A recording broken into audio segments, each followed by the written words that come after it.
Mga kapaglaom, maayong buntag kaninyong tanan og happy midweek. Ang atong hilisgutan karong Mayo 21 giuluhan og tukma nga pamisti. Ang atong teksto makita sa Proverbio 31:21.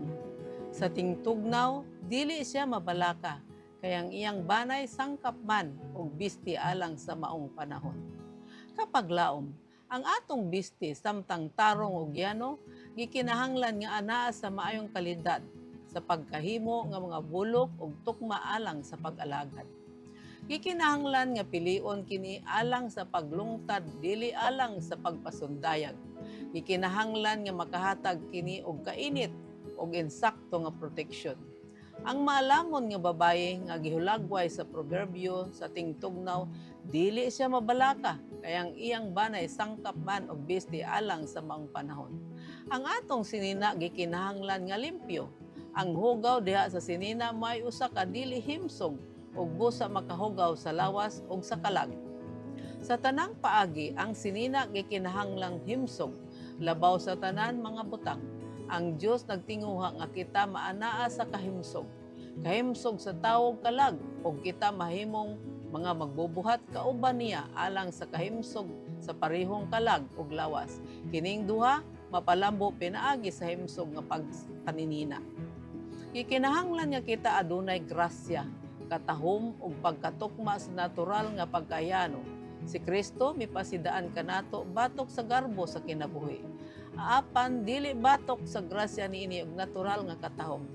Mitudlo siya ngadto sa mga bulak sa kaumahan, ngadto sa mga liryo nga nagapadayag sa ilang kaputli ug miingon, bisan pa si Solomon sa tibuok niyang himaya wala makabisti sama sa una niini kanila. Busa pinaagi sa mga butang sa kinaiyahan, si Kristo naghulagway sa katahom nga gipakabililhon sa langit, nga maong tarong nga pagkaangayan, ang pagkayano ug pagkaputli, ang pagkatahom nga mao, pagkahaom nga mahimo sa atong bisti nga kahimutan ngadto kaniya.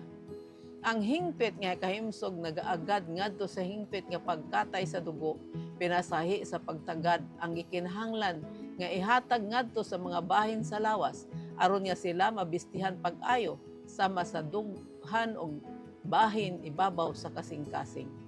Kapaglaom, pasininaa sa yano ang atong igsuong mga babayi sama sa gihimo sa kadaghanan. Mga adunay sinina nga gihimo gikan sa maayo nga material, lig-on, tarong, tukma niini nga panuigon ug ayaw tuguti ang kalibog sa paninina nga maoy maggumon sa salabutan. Magampo kita.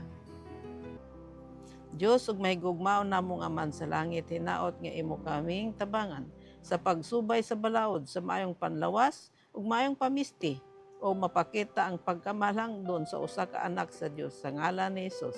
Amen.